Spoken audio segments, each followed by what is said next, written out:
Magandang araw, Podmates! Howie Severino muli na nagpapaalala na nakakatalino ang mahabang attention span. Isang dekada na ang Super Typhoon Yolanda sa buwan na ito, ang pinakamalakas na bagyong tumama sa lupa sa alam nating kasaysayan ng daigdig. Dulot daw ito ng climate change. Isa sa mga napinsala ay ang lungsod ng Tacloban, Leyte, kung saan libo-libo ang namatay, kasama na ang ilang miyembro ng pamilya Sustento. Ngunit na-survive ito ni Joanna Sustento Baksa, na guest natin ngayon sa podcast na ito. Dahil sa karanasan niya, naging aktivista siya para sa climate justice at para hindi na maulit ang nangyari sa kanila. Magandang araw sa iyo dyan sa Leyte. Joanna, welcome to our podcast. Hi, Sir Howie. Thank you for having me. Joanna, sinabi ng LGU ng Tacloban kamakailan, ang ika-10 anibersaryo ng Super Typhoon Yolanda ay nais nilang ipagdiwang o i-celebrate dahil sa recovery ng Tacloban at dahil sa lahat ng tulong na naibigay sa bayan ninyo. No? Parang sinasabi rin na tapos na ang panahong pagluluksa. Kayo, bilang pamilyang nabiktima, anong pakiramdam nyo? Meron bang kailangan ipagdiwang? Para sa akin, no, Sir Howie, I feel like yung term na para maging celebratory na yung feel nung 10th year, it doesn't resonate with me. Lalo na kasi alam naman natin na even after Yolanda, marami ng mga marami nang nagdaang mga bagyo. And itong mga bagyong to, nakaapekto rin ng ibang pamilya. Sa iba't ibang parte ng ating bansa. Oo, importante naman yung magpapasalamat tayo sa mga tumulong sa atin ng mga organisasyon for us to be able to somehow move forward 10 years later. Pero to say that dapat hindi na tayo nagluluksa, kailangan happy na tayo, positive tayo, hindi yon relevant sa akin. Kasi nga hindi rin ako naniniwala na yung mga lugar na nasalanta nung Yolanda nakapag-move forward na talaga. In my opinion, we still haven't moved forward. We still haven't fully recovered. Okay, Joanna, nakilala kita kasi gumawa ako ng documentary na may pamagat na Climate Justice noong 2014, 2015, no? Umere siya 2015 pero sinimulan namin yung 2014, no? Isang taong makalipas ang Yolanda noon. Na-interview kita at dinala mo kami, yung aming team, no, sa dati yung tahanan. Binahagi mo sa amin yung naranasan nyo. It was a very emotional experience. You lost several members of your family. Was it 5 members of your family? Yes, we lost our parents, our eldest brother, yung wife niya, tapos yung 3-year-old child nila, 3-year-old son. What was the name of your nephew? Si Tarin. Tama ba he was still missing at that time? We weren't able to find na his remains. So, Okay. missing siya hanggang ngayon. Well, our hearts go out to you, no? We know that kahit 10 years na yung lumipas, I'm sure you're still grieving about your loss, no? But 10 years, magti-10 years na nga, no? Itong nangyari. How will you and your brother commemorate it? And how are you trying to remember them? Well, every year naman, my brother and I, we spend the day with our family, with our extended family, mga tita namin, cousins. We do what we usually do, kahit nung before Yolanda happened pa, na we just sit together around the dinner table. We just eat, we share stories. Of course, we're going to visit the cemetery. Tapos, pupunta rin kami sa old na neighborhood namin. We'll light some candles. Dapat sana magbabike kami Kaso may baby na ako so kailangan nakasasakyan na. Yes, Last oo. year, last year yun, that's what I did. Nagbike kami doon sa old neighborhood namin to Mhm, just mhm. see it again and light candles. Yes. And then when Yolanda hit, you described to us no na magkakasama kayo and um for some uh act of fate no kayo ng brother mo yung na survive but Mhm. at one point you were still holding on to your mother no Yeah.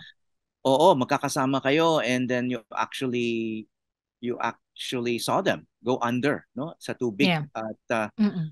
uh it was later described as a storm surge no so at that time I guess people in Tacloban did not expect that kind of disaster to happen no I mean madalas naman dumaan ng mga bagyo mahangin maulan but yung ganong klaseng yung tinatawag na storm surge uh it was considered a rare experience then ano so Oo. um but what was it like at that time sinabi mo na parang tataas yung tubig tapos bababa tataas so parang malalaking alon and Mhm. your home was engulfed. So nung November 8, 2013, nagising na kami around 5:30 pa lang kasi sobrang lakas ng hangin.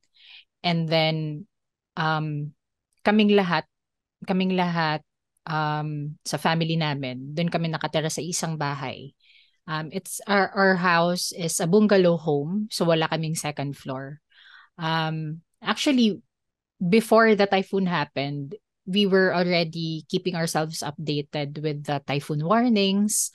Um, and yung usual reaction namin pag may typhoon warnings na parang, okay, may bagyo. I mean, we're used to that. Normal na siya for us. Kasi ever since, ganun naman talaga dito, lagi kaming binabagyo. Um, and yun, hindi nga namin naintindihan what storm surge meant.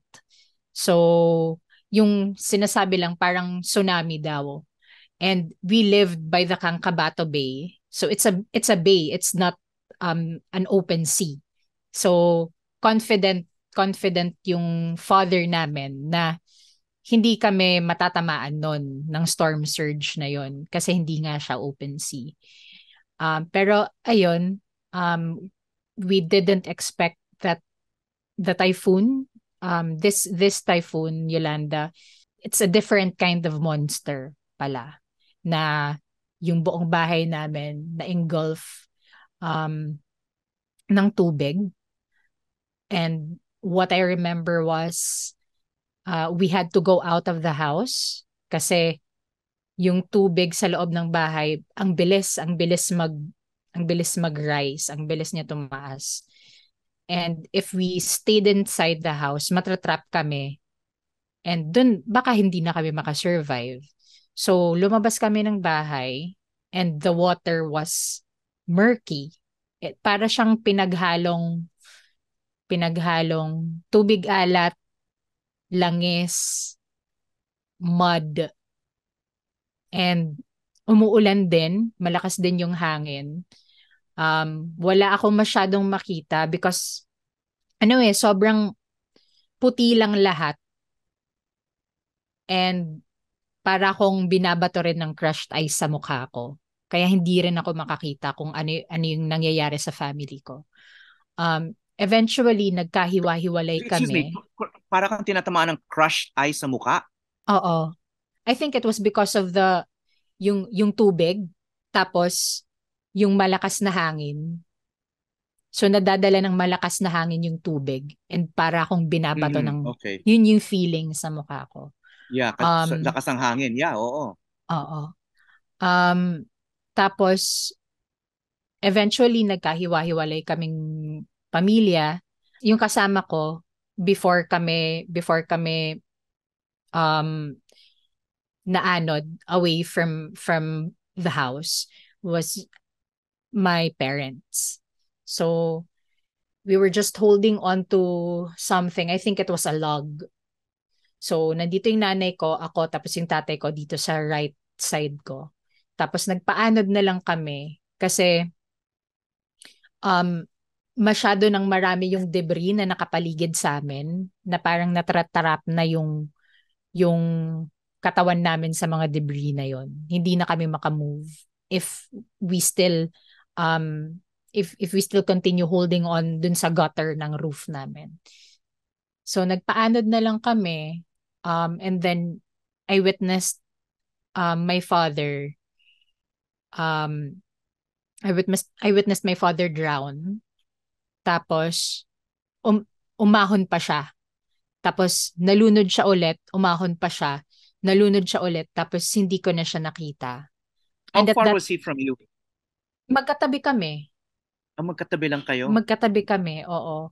Tapos hindi ko na siya mahawakan. At that time, parang naisip ko talaga na parang wala na akong magagawa eh. I really couldn't do anything to save my father, to save yung yung kapatid ko, yung pamangkin ko. Um Nag-focus na lang ako sa nanay ko who was on my left side. Nakita ko rin na may refrigerator na na nag-float. So ginamit ko 'yon para makatulong na yun yung maging floating device namin ni nanay. Pero yung refrigerator na yon, tinatamaan siya ng alon. So dahil sa tinatamaan siya ng alon, napupush ako papunta dun sa building na nasa likod ng bahay namin. Yung building na yon, mataas na rin yung tubig doon. What was happening was napupush ako ng refrigerator inside the building. The steel trusses of the building was above my head. Tapos yung tubig nasa nose ko na. So I felt trapped again. And I had no choice but to push the refrigerator away from the building. Tapos I had to let go. And dun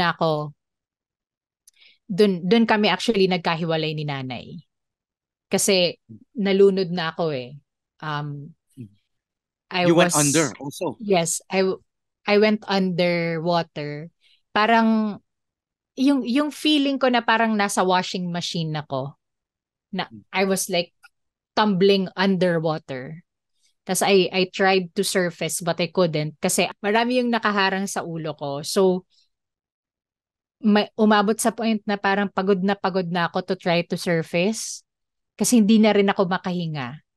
Pero I had to try again. And then dun ko na feel na pwede ko palang itulak kung ano yung nakaharang sa ulo ko. So yun, tinulak ko lang siya hanggang sa nakapako yung edge nung kahoy na yun. I think it was a door, hindi ako sigurado. I climbed on top of it. Yun yung ginamit ko to stay afloat. And then, I saw my nanay na palutang-lutang pa siya. So, I paddled towards her. And then, I grabbed her arms para siya din maka, makahawak din siya dun sa ginamit kong floating device. Pero, nag-slip yung kamay ko sa arms niya. Tapos, nabalik siya dun sa tubig ulit. And, there I saw na parang there was no reaction from her. She didn't struggle para umahon. And nakita ko na lang na she she had her eyes open.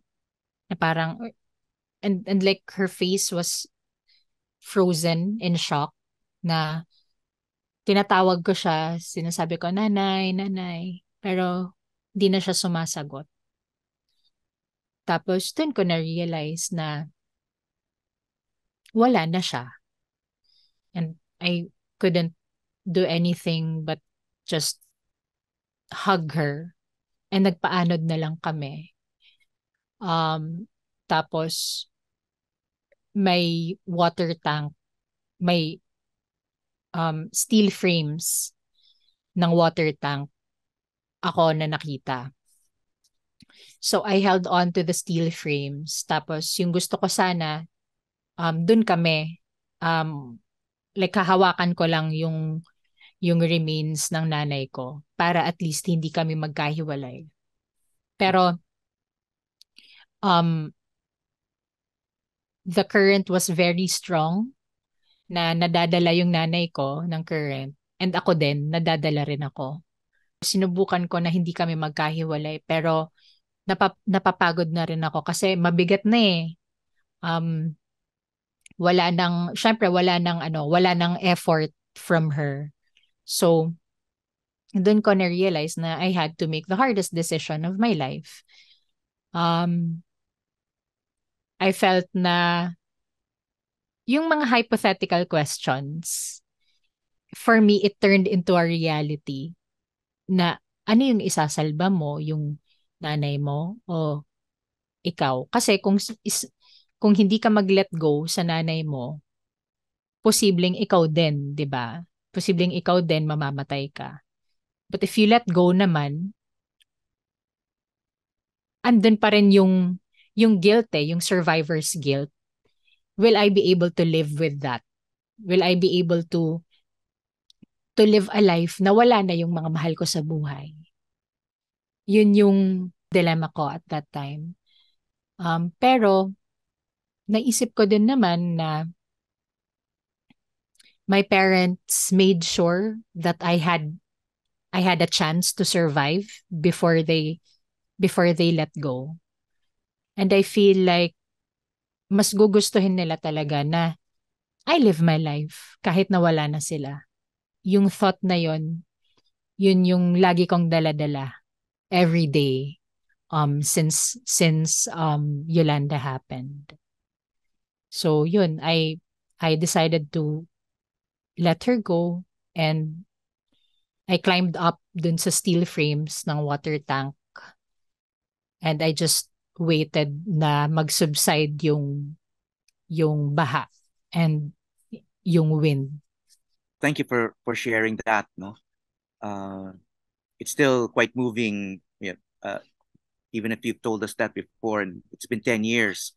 But since then, one of your responses to the tragedy has been to take up the cause, no, of climate justice, no? Naging aktivista ka, and you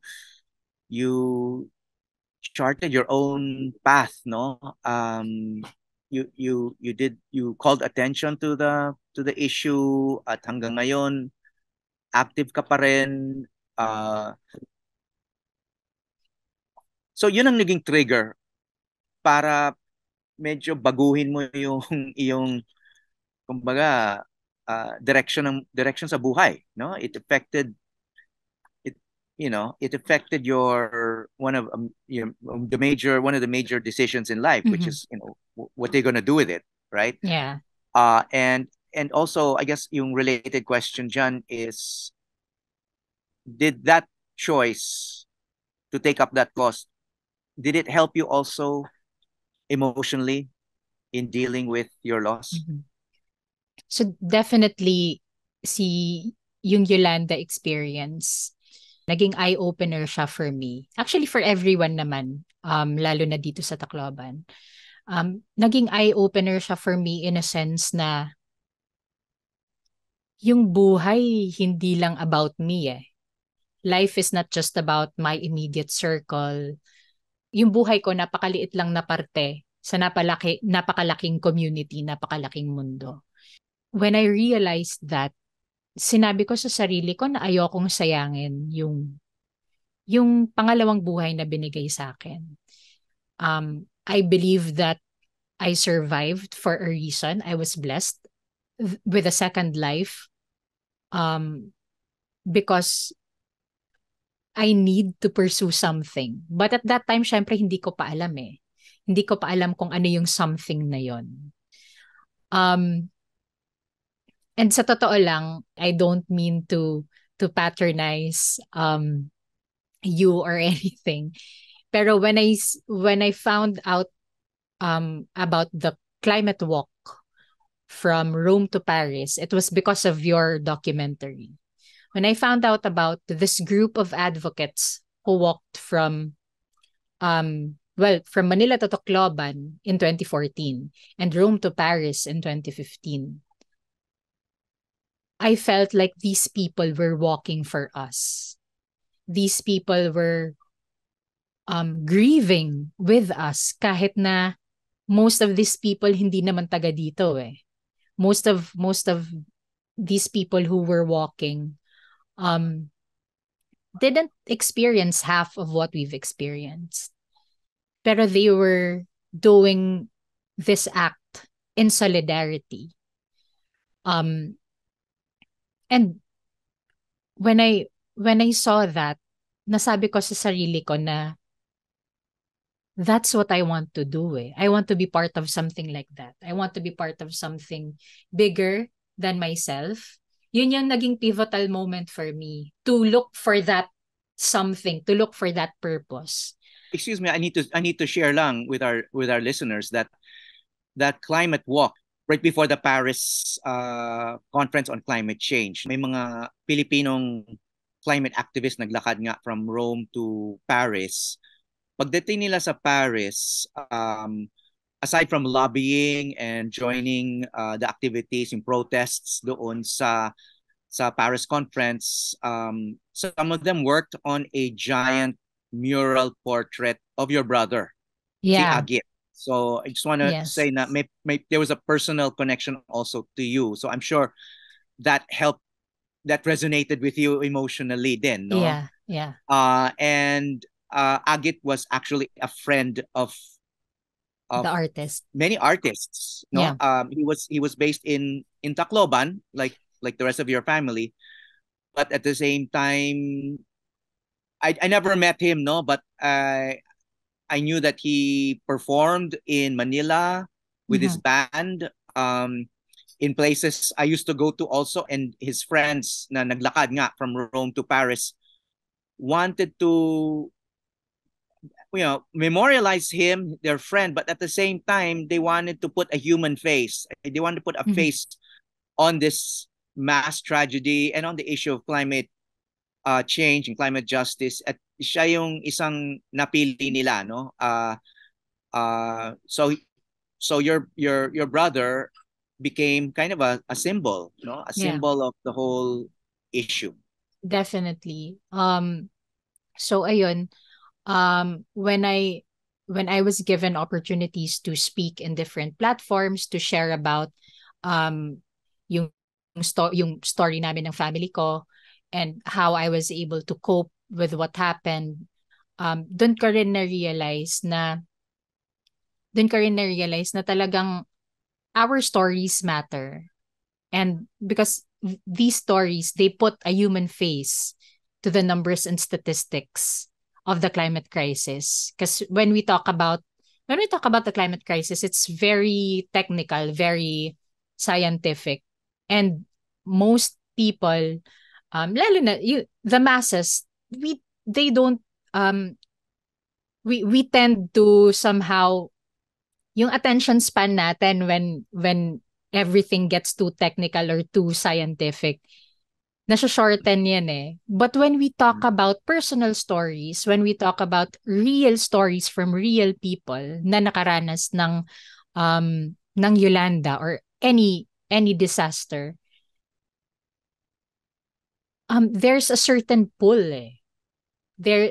People resonate with that. Because at the end of the day, kahit na no matter how different we are from each other, how no matter how our cultures differ or generations differ, gusto lang naman natin na maprotektahan yung mga mahal natin sa buhay. Tayong lahat alam naman natin magmahal and minamahal tayo. We know the concept, we know the feeling of loss. The loss and love is what actually brings us together as a community. So yung pagiging involved ko sa climate justice movement, I can really say that it helped me move forward because it gave direction sa sarili ko eh. Because when something like Yolanda happens to you and nawala ka ng mga mahal sa buhay, nawala ka ng kabuhayan, nawalan ka ng bahay, hindi mo alam paano ka magsisimula ulit eh. And when when I was presented with those opportunities, dun ko na nakita na ito yun eh, ito yung path na pwede kong tahakin na hindi lang ako yung magbe-benefit. It will benefit my community and hopefully the rest of the world. I-share ko lang sandali yung experience ko. At that time, I was a news anchor sa umaga. So kaming magbe-break ng balita, no, tungkol dito. So of course, like the rest of the country and much of the world, no, alam natin na parating itong super typhoon. Alam natin na magiging malaki yung tama. And then nung tumama siya, yung unang na-interview namin on the air na live, I remember, was a mayor from another town, from another part of Leyte. And then, ang sinabi niya was, oo, tumama, pero mukhang okay naman kami, gano'n, no? Medyo inland sila, no? The other parts of Leyte, parang blackout. There was no communication for a while, no? So wala kaming balita. It took hours for us to realize the extent of the casualties. Di namin alam na ganun pala kalaki yung tama sa Tacloban and ganun karami yung namatay sa Tacloban until hours later, no? So I guess yung isang lesson dito, yung disaster preparedness, no? Kasi nga walang communication and of course there was little access to Tacloban especially, no? Kasi kayo yung parang pinaka epicenter noon eh ng nangyari, ano. So that was one takeaway we had, no? Na ang tagal ng balita from Tacloban itself. Yung pangalawa is that it was ang nangyari pala noon ay storm surge, which something which we had never heard of. In fact, sa lahat ng forecast, hindi lumabas na posibleng mangyari yung isang storm surge, no? Looking back, kasi kami bilang tagapagbalita and meron kaming weather forecasting, weather reporting operation, we had discussed our choice of language, no? Mm-hmm. So in retrospect, naisip namin baka kailangan na sana naming sabihin na maaring magkaroon ng mala tsunami na kalamidad. Kasi kung hangin at ulan lang, eh sanay na sanay kayo diyan sa Leyte, like you said, no? I mean, in many parts of the Philippines. Pero yung storm surge, and we realized later on na may history din pala ng storm surge, but like many years ago. 100 years ago daw. Yeah, oo. So you actually have a term for it, no? Yung daluyong. But of course, hindi namin nagamit at of course, wala masyadong memory yung mga tao doon, ano. Pero ikaw, looking back, what are some of the lessons that we should learn from that we should learn about this experience? I think sa government na side, with disaster preparedness, syempre, kailangan maging mas proactive tayo eh. Yolanda could have been that eye-opening moment for our government to strengthen adaptation and mitigation mechanisms for the long term. Hindi lang yung pag may bagyo lang. Looking back, since sanay nga kami sa bagyo, pag may typhoon warnings and mga call for evacuations, hindi nag-evacuate yung mga tao. Yung ilang beses na mag-a-announce yung dun sa barangay na you need to evacuate, etc.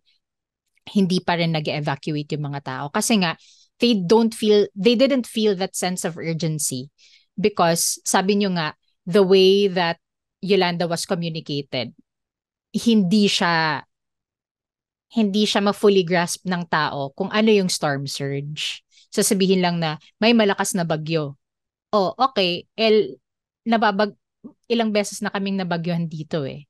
From that experience, kailangan ngayon yung the way we communicate things, the way we communicate typhoons, disasters, mas maganda if visual siya, mas maganda if ikukumpara siya um, sa isang bagay na naiintindihan ng mga tao.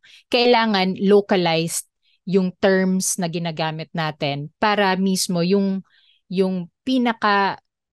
pinakasimpleng tao, pinakapayak na tao, may intindihan niya. And he will act on kung ano yung mga rekomendasyon ng gobyerno, kung ano yung mga kailangan gawin, sinasabi ng gobyerno na kailangan gawin.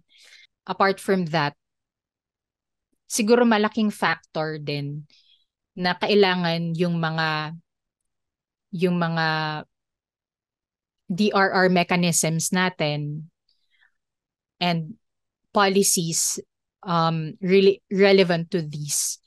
Kailangan proactive siya to avoid future disasters. Kailangan kung ano yung mga decision natin sa gobyerno, sa community, kung ano yung gagawing mga infrastructure, for example, kailangan naayon na siya sa kung ano yung takbo ng panahon ngayon. Baka hindi alam ng ibang listeners natin yung DRR, Disaster Risk and Reduction. Oo, kasi jargon na yan ng mga advocate. So that's disaster risk and reduction. Mga strategies yan, no? Na pwedeng gawin ng gobyerno, civil society, etc. Okay. So, ayun, may mga mekanismo naman na nilalagay ang mga gobyerno para hindi na maulit yung death toll ng Yolanda. Pero when it comes to rebuilding and recovery phase, hindi nga siya proactive enough to avoid disasters. And makikita natin yun sa mga bagong infrastructures na ginagawa sa syudad namin. For example, I feel like we still aren't taking into account the environmental and climate impact of these new infrastructures. Para bang 10 years later, we still haven't learned anything. That's sad because yung Yolanda, yung Typhoon Yolanda, naging maingay siya globally eh. The Typhoon Yolanda influenced yung mga global decisions natin when it happened. And locally, sadly, hindi siya ganon ka na-implement. Malungkot nga yun, no? I mean, certainly the crisis, the climate change crisis needs much stronger action. But, I want to ask you about how the disaster changed you, no? I mean, it was a very tragic event. Pero at the same time, namulat ka, sabi mo nga, na nabigyan ng direksyon yung iyong buhay, nabago yung iyong buhay, it created some opportunities to act, to create some meaning for your life, no? At in a way, naging medyo makulay yung buhay mo, no? I want to ask you about some of the things you've done in the last 10 years kasi nga you made the news, no? Dahil nagprotesta ka mag-isa doon sa BGC sa harap ng opisina ng malaking kumpanya. Why did you do that? Why did you do that alone? As you said, naging makulay nga yung life ko after Yolanda. Napakaraming involvement ko when it comes to climate justice strikes, climate protests. Pero specifically nung 2019,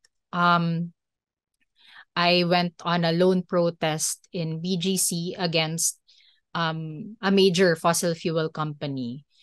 What I did was I stood in front of the fossil fuel company's office and I held up a sign that said climate justice. Aside from that, I also delivered a letter to this major fossil fuel company, and with it I attached yung poster ng pamangkin ko. This poster read missing and the name of my nephew. Ito mismo yung poster na we were handing out to people during the aftermath of Yolanda when we were trying to look for him. So that protest, it was really to call on not just this major fossil fuel company. It was to call on all the carbon majors. Yung carbon majors, ito yung mga korporasyon na sila yung nakapag-contribute ng 73% of the global carbon emissions. And sila yung dahilan na kung bakit mas lumalala yung climate change at kung bakit lumalala yung mga bagyo dito sa atin. And of course, yung mga forest fires sa ibang lugar. And why I did that alone? It was to show that the fight for climate justice is a David and Goliath fight. Syempre, itong mga korporasyon na to, malalaki to and they've been existing since the Industrial Revolution.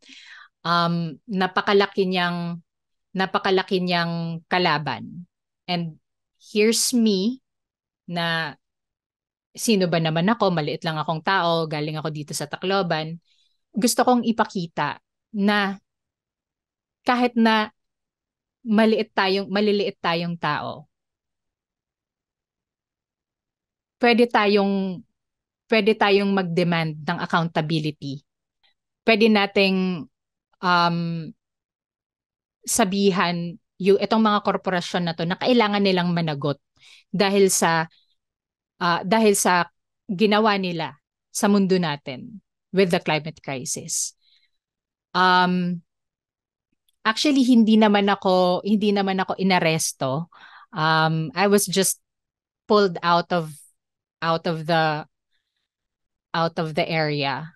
Pero it was shocking kasi nasa 40 police officers ata yung pinadala. Tapos parang ano yun? Tapos ikaw lang mag-isa. Ako lang mag-isa, tapos 40 police yung pinadala nyo. Yung nakakalungkot is hindi nila ako hinarap.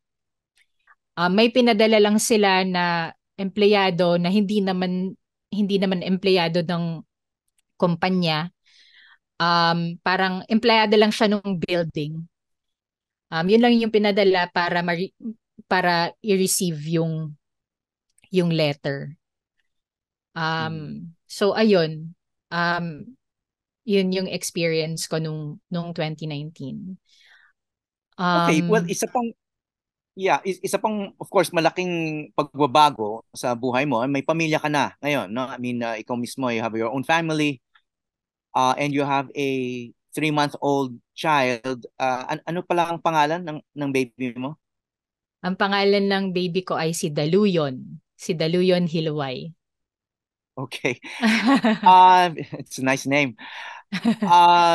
Of course, this child will grow up with no memory of this disaster, Yeah. no?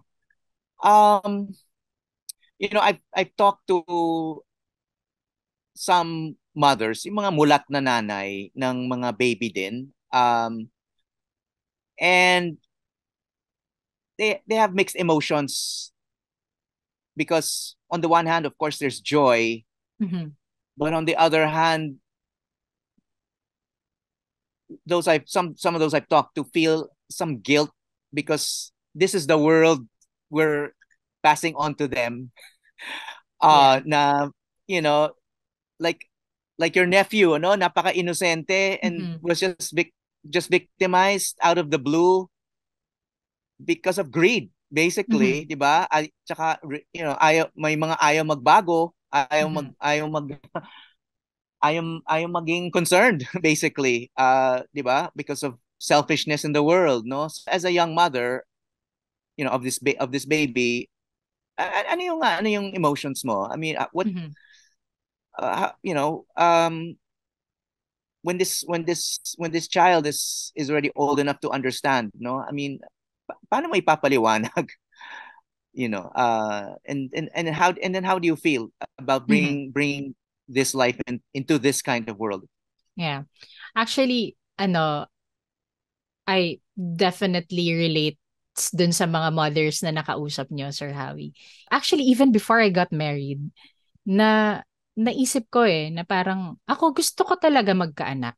Sa totoo lang, gusto ko magkaanak. Pero at the same time, I f- I was feeling very guilty na may ganun akong yearning. Kasi nga, yun, alam natin kung ano yung sitwasyon um, currently and magiging mahirap siya. Um, pero at the same time, parang nalungkot ako kasi ano ba naman yan?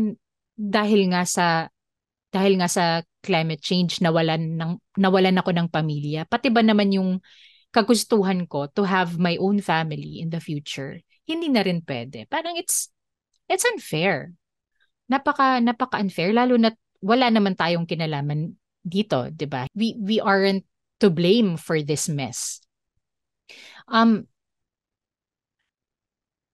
pero nung when my husband and I decided na okay, sige, let's have a child, let's grow our family.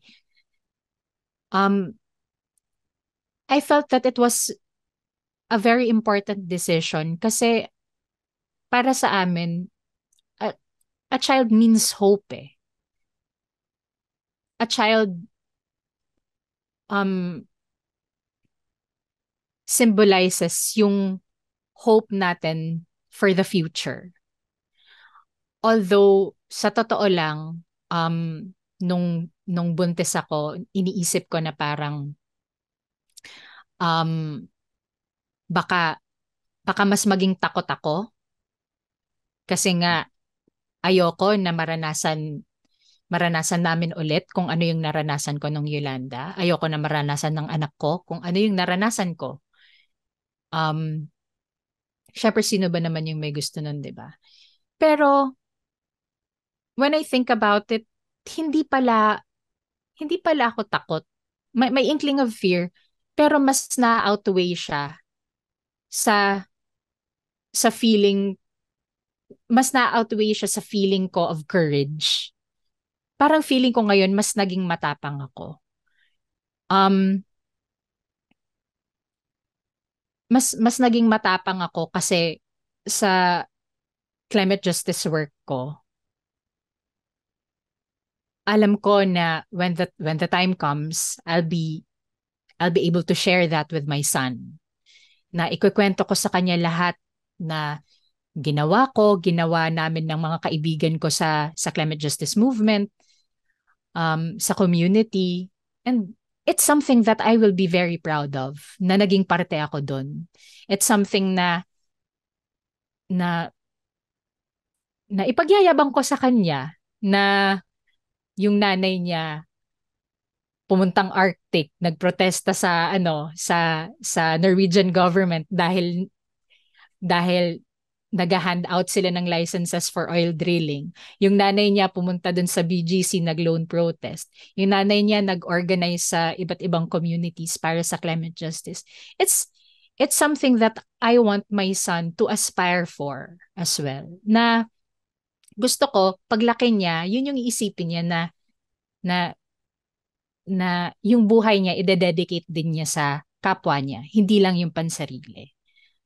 And And sinabi ko na to dati pa na at least when it's my time to die, at least sinabi ko na I became part of something very meaningful.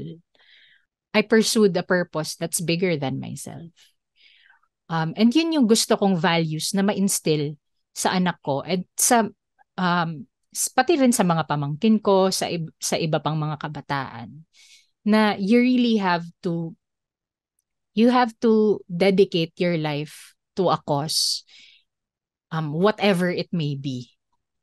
Basta kailangan hindi lang yung sarili mo yung iniisip mo, kasi it's not about us. It's always about the person next to you. Very well said, Joanna. No, this has been moving and profound. Maraming salamat sa pagbabahagi ng iyong karanasan at mga pananaw. Our sympathies again. We know how the sadness will never go away, but we admire your commitment to climate justice, to save others from the same fate. Joanna Sustento Baksa, mabuhay ka at ang iyong pamilya. Salamat po. Hi, I'm Howie Severino. Check out the Howie Severino podcast. New episodes will stream every Thursday. Listen for free on Spotify, Apple Podcasts, Google Podcasts, and other platforms.